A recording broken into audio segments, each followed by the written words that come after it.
Listen,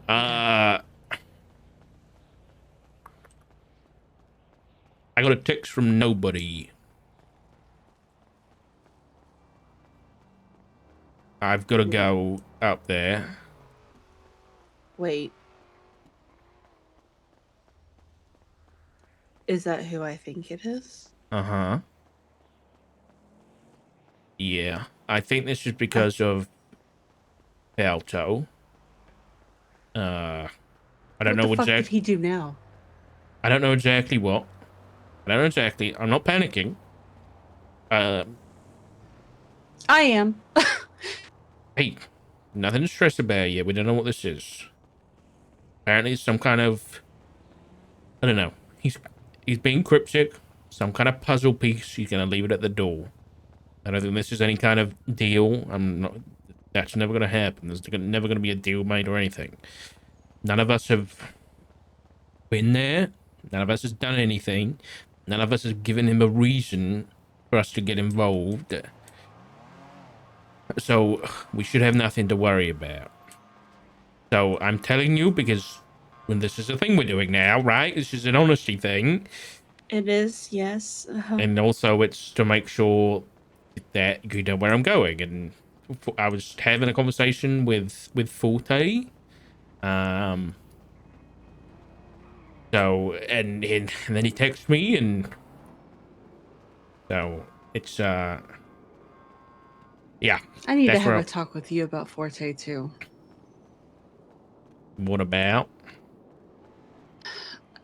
Just some things that I heard him say the other day, and just a general feeling that I got. I don't know. I have concerns, and I think that I just need to get them out and bounce them off of somebody else to see if maybe it's just me being me or if I'm actually hitting on something. okay, yeah, we'll talk when we got a bit more time. Okay. I Is it really a good idea for you to go though, considering that we literally just made Matt promise not to have anything to do with him? I replied to the text and I said, Mr. Bones, respectfully, like I told you, we're not getting involved. He said, unfortunately, Mr. Dog, you don't have a choice, thanks to the old wolf, which is referencing Balto. So, if he's there, I'll ask him and I'll get some details. Listen, I'm not worried. This is. I was explaining it to Voljay. I was explaining how I think I can deal with him, because as long as I'm on my own, I have a very different attitude to this whole thing than I did 5 years ago. And as long as I'm on my own and I don't have anybody else to worry about, as long as no one's sticking their noses in and forcing my hand and making me do anything, as long as we're not stuck in a position in a loop of having to do things to try and get out of deals or anything, then we'll be fine. They're the human embodiment of death that has been around since before time itself began. I know. You don't reason with a primordial entity. I know. And I'm not reasoning with it. There is no reasoning. Because I won't be playing any games. I won't be doing any of that. I know you won't. Fuck's sake, my collar's gone. I don't know where. I don't know why. But it's not here. No boy. You got a call? I do, but it's a very slow one. Oh my god, there's a helicopter crashing into Miss Monroe. Oh boy. Okay. Well, I mean, I've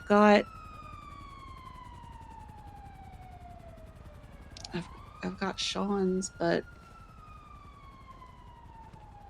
Hey guys, Salim just fled with the PD bike. oh, for fuck's Hey, Nikki. Yeah, Yeah? he just fled with the PD bike that way. The PD bicycle. He just fled PD bicycle? westbound towards Legion Square. On a bike? It was Salim, green and black in color sweater. I don't even go off duty in peace. Why didn't you do anything, Dark? Shut up. Okay. This is annoying because I need a call. Maybe it's a sign. He said it's not a choice, so I need to get there. Okay. Well, I'll figure it out. I mean, Okay. there's the rental. Yeah. Yeah, just that's grab a rental. I'm gonna get there somehow. All right, thanks. I gotta run, so I'll call you afterwards. Okay. Please be careful. Okay. Bye bye. I love you. Love you too.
Oh man.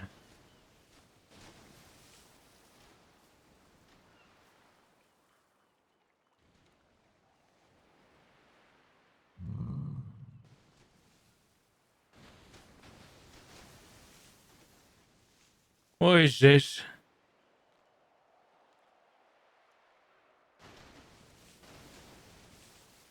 Just take the pages, Richard.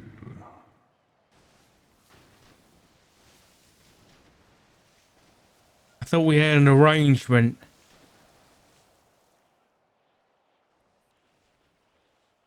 You are in no danger.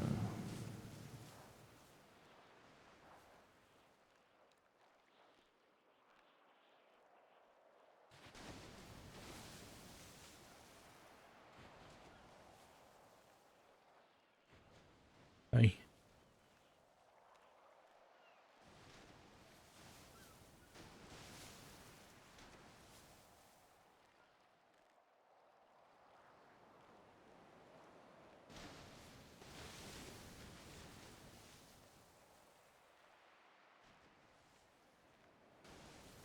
And you said this was Balto's fault?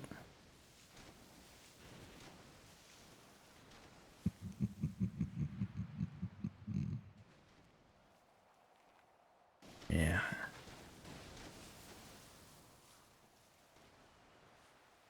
Anything else? That will be all, Richard.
Fuck.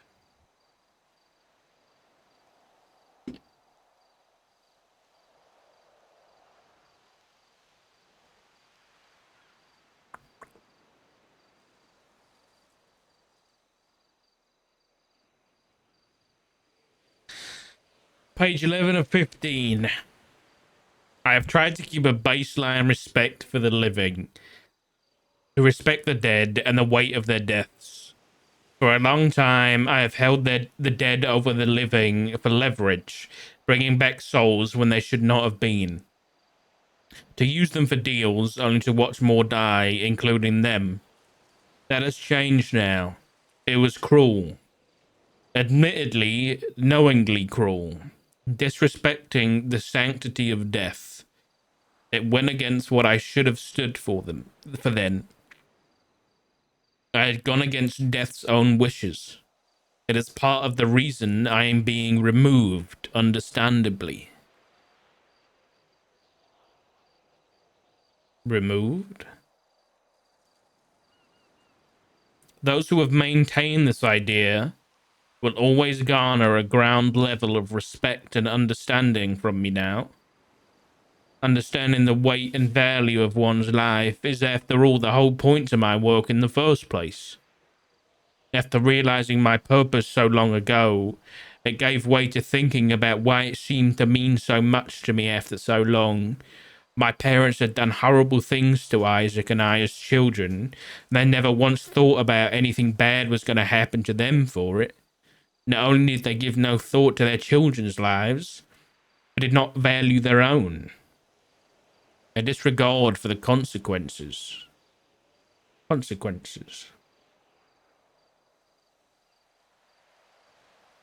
My entire adult life, I watched people disregard the life they had been given, throw away the lives around them. They had lost sight of the extreme weight of a death. They had forgotten to give their life meaning. Especially the people of San Andreas. Pathetic.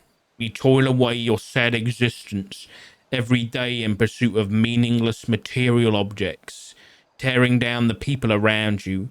You hoard the things you acquire, step on anyone who may be in your way, and what has it got on you? A false sense of security? A faint fog of what happiness is meant to be? You are clowns with sad faces painted in tears and blood. You perform every day to keep yourself entertained. You press on, wasting away, hoping that you eventually the fresh tears, the frown, and the drying blood will mean something. That your act will convince not only the people around you, but yourself that you are the one doing it right. It will not change that way. That is not true for all of you, however.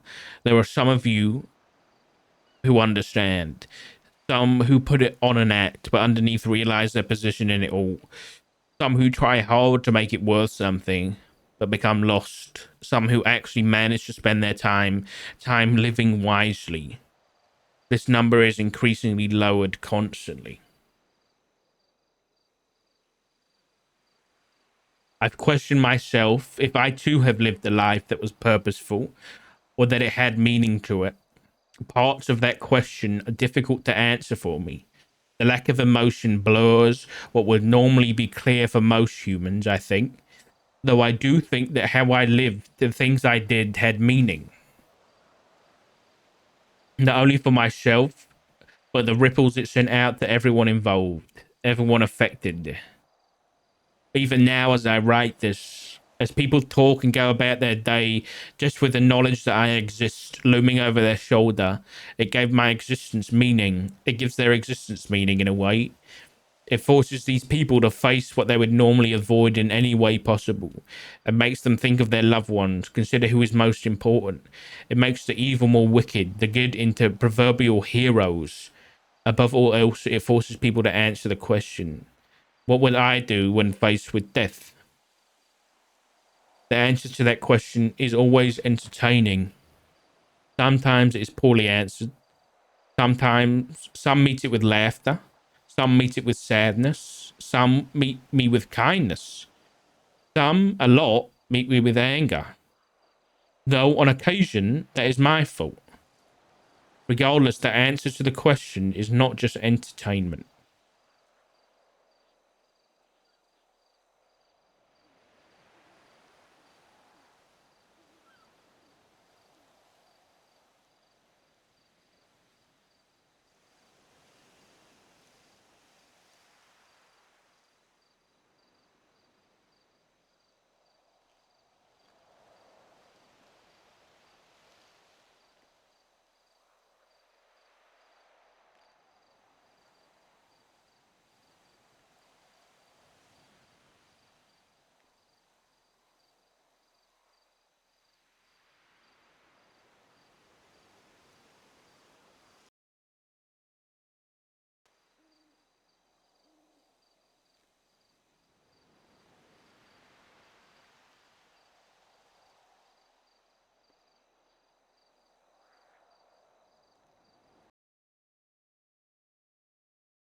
Uh,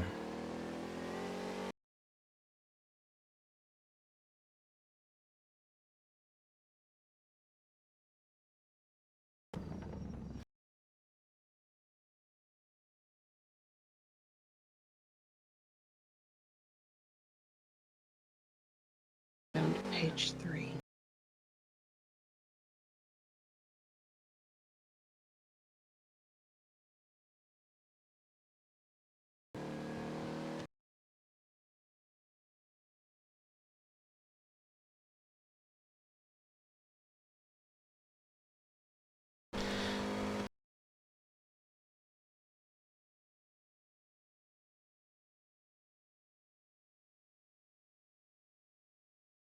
This is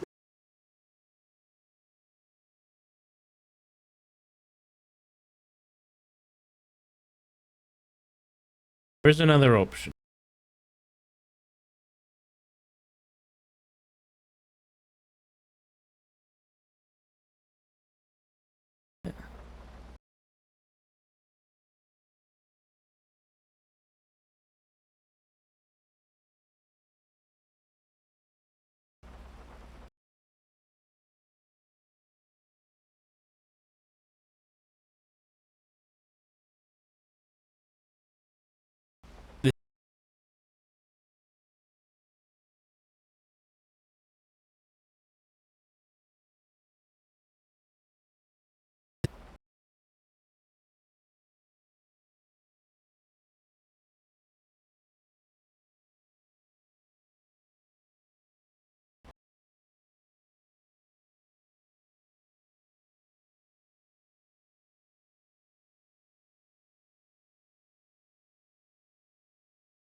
Who was death before I- Norman?